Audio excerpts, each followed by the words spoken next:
Welcome to Deluxe. We take a seat front row in the world of leggy supermodels.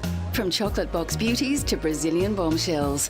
From blondes to dark-eyed stunners, we watch the gorgeous parade go by. The life of a supermodel may seem to be all wine and roses, but Heidi Klum may beg to differ.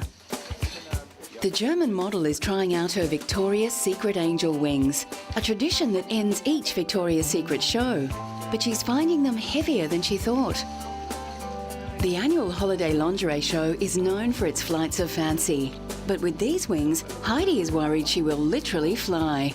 But they kind of want to take off because you don't go slow, you have to go with the music, and if the beat is fast, you have to just keep on marching, and the wings are going boom, boom, boom, so they're, you kind of have to balance all of that out. Heidi began her modelling career with a win. In 1992, she was persuaded by a friend to enter a national modelling competition, and she beat 25,000 other contestants to win the top prize, a modelling contract.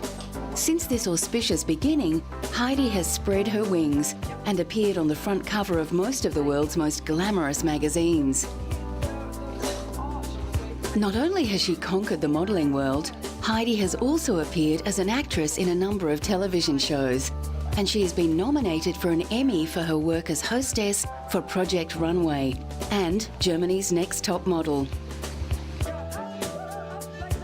In a sneak peek at an InStyle cover shoot, Heidi reveals why she's the second highest earning supermodel in the world, behind Gisele Bündchen. Not only is she stunningly beautiful and professional, she's also easygoing and fun to work with. Well, one of my favorite things today is, one, definitely that I am on the InStyle cover. It's my second time because it's such a huge magazine, and so it's always a huge honor to be on that cover. But also really to shoot with my friends. I get to shoot with one of my favorite photographers, Robert Ertman, my hairdresser, Helena Facenda, and makeup, Matthew Van Leeuwen. So they all have been my friends for a long time, for many years. So it's like we're having a laugh. Heidi also emphasised that her personal style is very much her own. She knows that girls and women all over the world pay attention to what she wears, and she's not interested in being a walking advertisement for an individual designer. I have my stylist, and I kind of chat with her what I like, and then she goes out there and finds things for me, and then we make them my own. So I try to have my own style. I don't want to look at what someone else is doing and trying to imitate. Not only is Heidi a performer, she's also a businesswoman. And in late 2008, she launched her second makeup collection in association with Victoria's Secret, called the Heidi Collection for Very Sexy Makeup. Heidi teamed with Victoria's Secret makeup artist Linda Hay to create the new line for fall. The makeup line has a lot of glitter and sparkles, beautiful colors, if you want to see. So it's very like holiday, and it's fun. It's not just, the normal boring, bronze colors. I just thought it's nice to kind of, do something a little bit special. And they all kind of have names of my favorite things. I have a beautiful lip gloss that I call Cupcake because I love cupcakes. And the lipstick is called Malibu because I love going there with the children. You might expect the multi-million-dollar model to travel in luxurious style, but work sometimes demands extraordinary sacrifices. For her premier client, Heidi arrives in a delivery van delivering the latest Victoria's Secret bra. Called the Perfect One bra, Heidi is on hand to recommend its new uplifting and curvaceous shape for all those women who weren't quite so blessed by Mother Nature. Naomi Campbell has broken many barriers in the modelling world. The English supermodel has an Afro-Jamaican mother and Chinese-Jamaican ancestry through her paternal grandmother. Her striking features have graced most of the world's catwalks, and her remarkable journey began with a dream story. At age 15, she was spotted window shopping in Covent Garden by the head of Synchro Modelling Agency. It is also easy to see why she remains one of the UK's top-earning models, even though she's now well into her 30s. Naomi is very aware that in the 2 decades she has been modelling, there has only been a very slight increase in the number of ethnic models used in the major catwalk shows. and this issue is one she feels strongly about. London is doing really well, and I'm proud to be British, and British are pulling out the women of colour, so I have nothing to say. Which city is the worst city for using? Well, New York didn't look too good, did it? Did it not? I mean, They've still got Milan and Paris to go, so let's see. Naomi was modelling in the Kisa show in the UK, where the designers deliberately chose girls from various ethnic backgrounds to strut their stuff. Well, you know, if the girls look great, it really doesn't matter where they're from, who they're from. If they have the vibe, they're beautiful.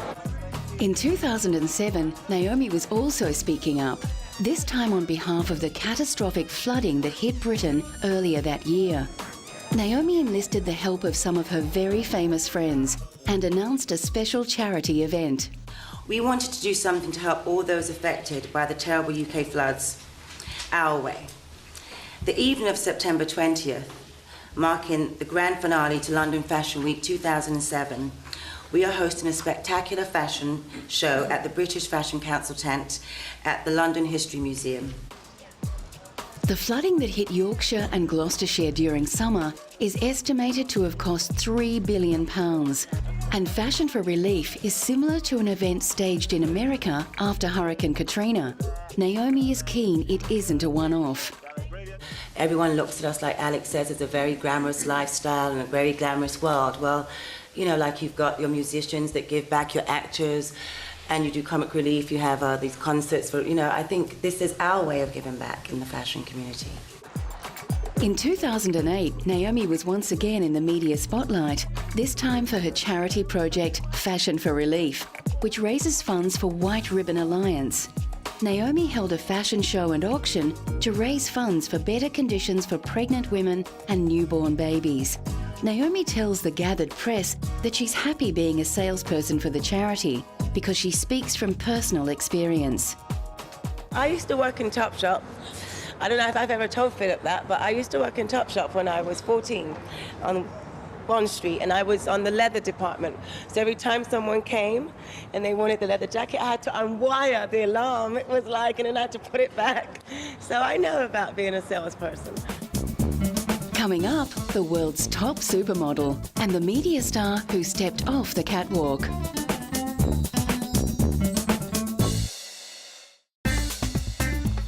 Gisele Bündchen is one of the world's most recognisable faces. The southern Brazilian supermodel has used her slim 5'10.5" figure and her unusual facial bone structure to amass more than $150 million. Estimated to be the world's wealthiest supermodel, Gisele is not even 30 years old. Here she can be seen showing off what makes her so valuable as she struts down the catwalk for Colchi during the Fashion Rio show, held annually in Rio de Janeiro. This series of appearances is estimated to earn her around $560,000 US. Gisele counts among her clients many of the most lucrative fashion brands in the world. Her face has appeared on over 500 magazine covers, and Rolling Stone magazine named her the most beautiful girl in the world in 2000. In 2008, the New York Daily Times listed the supermodel as the fourth most influential person in fashion. Eyewear company Luxottica is another client of Gisele's, and the New York-based model was happy to come out in the cold evening to meet the press and introduce her new ad campaign for Vogue sunglasses. Pictures are not typical sunglass pictures. You know, most of the time sunglass pictures, like the girl, like with the close-up, like looking, they kind of have an energy about them. They are different. Gisele's distinctive image will lead the Italian brand's first foray into the potentially lucrative American market with their own product, although they already distribute other top brands such as Ray-Ban and Chanel sunglasses. Here, the leggy blonde proves that she should stick to what she does best and leave the soccer to the experts. Gisele is an ambassador with Ebel, a Swiss luxury watch brand, and they have just signed a deal with the British soccer club Arsenal. Gisele herself admits that she's no good at sports, but she also admits that she feels divided loyalties. My country is known for Football. So thanks. I'm Brazilian. I'm sorry, but Arsenal is great. You know, I think they're amazing.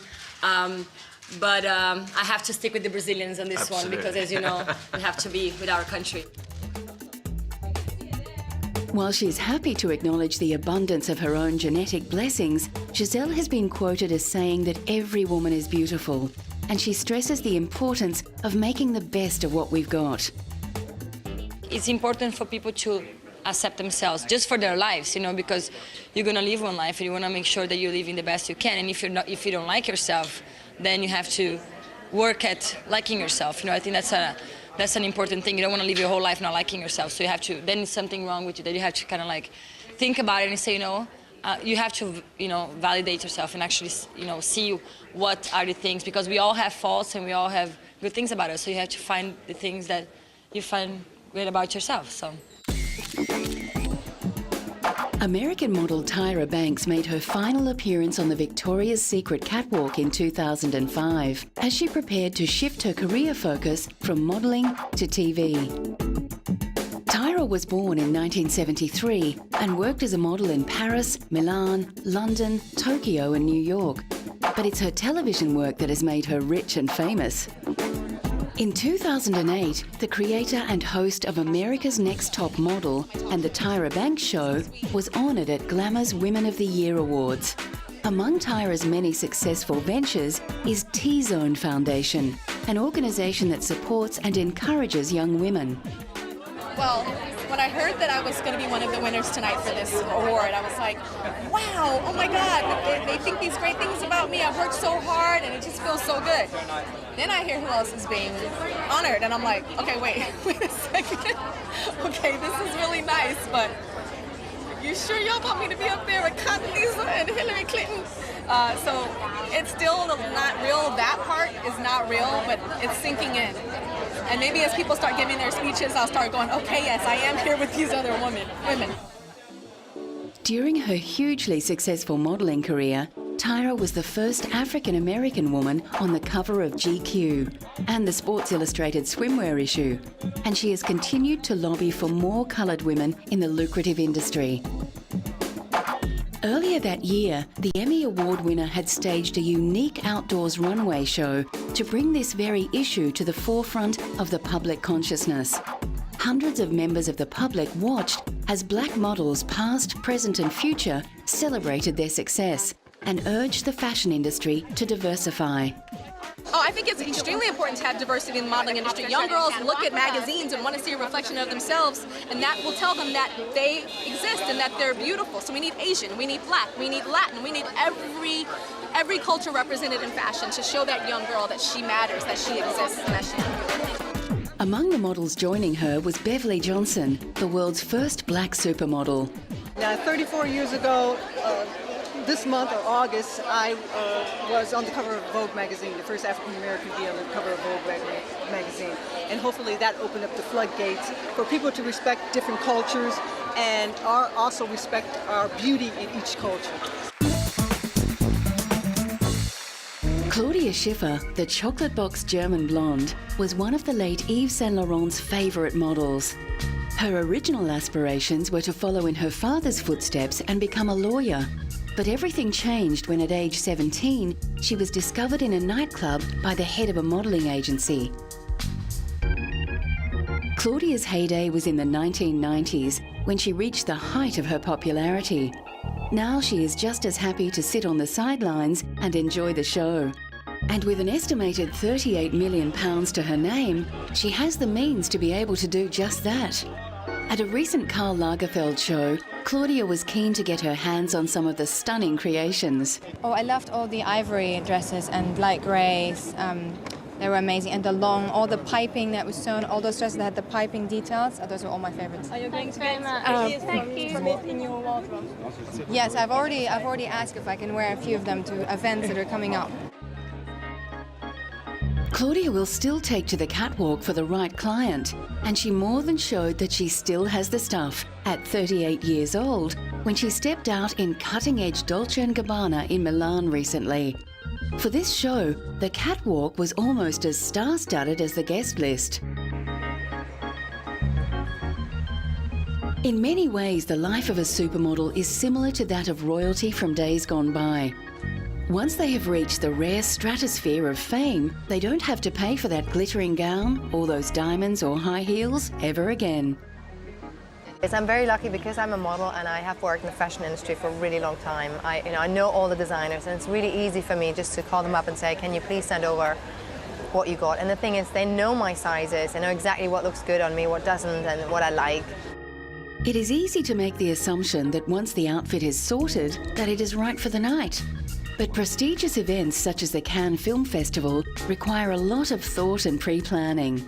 Red carpet, obviously, is the one moment where you can go overboard with a fairy tale dress, where you have a train, for example. It's the only time. So if you know you only got one red carpet, well, great, you just need one of those dresses. And then if there are other events, and it's a party, for example, then you would wear a cocktail. And if it's a really late party, you'd be more casual than not too elegant. And so it just depends, and I generally know pretty much what I'm doing, but I'm always having backups with me, just in case suddenly there's a party you didn't know about that you want to go to. So it's a matter of organization, really. Coming up, the model who wrestled back control of the camera and a leggy Australian classic.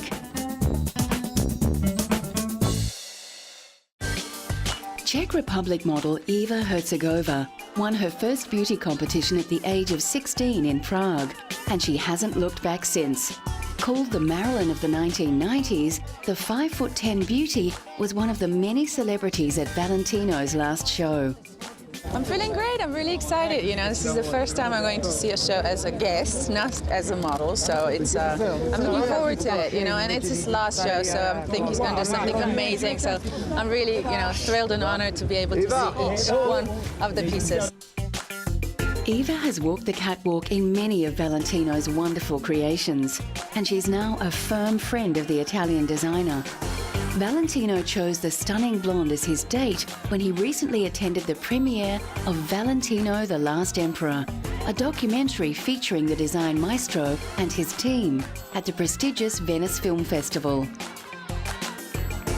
It was Valentino for once who strutted the red carpet as he launched the documentary, which includes many fascinating behind-the-scenes glimpses of the fashion world and includes highlights from his 45 years in fashion.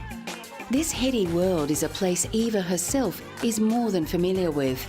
She is represented by Storm Management, one of Britain's leading model agencies based in Chelsea, London.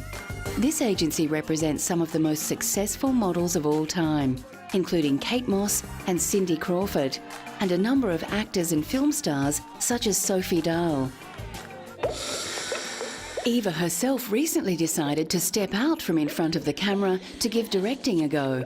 Having appeared in many premier advertising campaigns, including Wonder Bra, Guess, Sports Illustrated and Victoria's Secret, Eva has a better idea than most about what makes a good product launch. She is also a talented film actress and includes in her credit list a short film with the highly controversial French filmmaker Gaspar Noé, where she frolics in underwear with a kitten. Eva wrote, directed and starred in this short film, which is an extended and obscure advertisement for Eva Herzegová beachwear, which she launched in Paris in 2004. The piece is called Massacre in Paris and features the beauty in a bikini jammed in a small anonymous space with a model who turns into a store dummy. Eva herself has said she has dreamt of acting since the time she was a little girl, and that you can't be a model at 60, but you can be an actress. Fluent in Czech, English, French, Italian and Spanish, Eva is also an accomplished ceramic artist. Only 14 weeks after giving birth to her second son, supermodel Elle Macpherson stripped off for a plaster cast in the window of one of London's most salubrious department stores. Elle, Australia's best-known model, is known as the Body, for what many consider to be her ideal body measurements: 36, 25, 35 and 6 foot tall. Elle has been very successful at transforming her modelling success into a number of other business ventures, including lingerie and skincare products. Actress, businesswoman and philanthropist, here she is most worried about the cold plaster cast. The plaster was very cold, and the guys that were working on me were fantastic. They were just so efficient, very professional, and you know, it's quite heavy. So it's layers and layers and layers of the plaster, and you have to stand very still, and then they've got the scrims, and then they put poles on there too, and then they have to peel it off, and then they'll do some work on it, I suppose, have to trim it down a bit. But it was fun. It was an interesting process. I would have liked to have had warm water in the plaster, but apart from that, it was good. The cast was part of an interactive display at Selfridges, and after the initial cold fitting, the cast was to be worked on by the artists for 2 weeks before being displayed. After the display, the cast will be auctioned off for children's charity. After the press conference, Elle took time out to browse through Selfridges' well-appointed lingerie section, where many pieces from her own collection, Elle Macpherson Intimates, were featured. Selfridges staff joined her and were able to advise her on the parts of the collection that have been most successful in catching the public eye. In 2007, Elle launched an additional line in her Elle Macpherson lingerie range called Boudoir. In a beautiful set designed to look like her bedroom in the department store Selfridges, Elle lounged among cleverly art-directed details, including DVDs, photographs and books that represent the type of woman she sees as her ideal market. Well, I wanted to create a character that was the sort of woman that would buy boudoir, and I wanted her to be multi-layered. So it is somebody who is interested in politics. She reads Noam Chomsky. She's interested in poetry. She reads Leonard Cohen. She's interested in music. She has old records from the Stones or from Brian Ferry. Elle's lingerie brand has been hugely successful, and Forbes lists the former model as being worth around £60 million. Here, she avoids questions concerning the scandals of over-thin models that had recently racked the fashion world. As a businesswoman, Elle knows that women who buy beautiful lingerie come in all shapes and sizes. Well, I'm not really in a position to discuss what women's body types should be like. I create lingerie for all sorts of body types. That is the success of my brand. As a public figure, it's important Elle is seen in all the right places. She currently resides in England, where she is raising her 2 boys. Here, Elle joins the throngs of celebrities attending an auction of celebrity photographs by Paul McCartney's daughter, Mary, during London's Fashion Week. The photographs are about British style. This week is pretty iconic. Have you been to any fashion shows? No, I haven't been to any fashion shows, but that doesn't mean it's not an important week. Only a few days earlier, Elle stepped out at the hugely popular GQ Awards, where she fended off questions about what man is in her life at the moment, telling reporters that she spends all of her quality time with her 2 young sons, Flynn and Cy. For the tall, beautiful and lucky, the world really can be their oyster.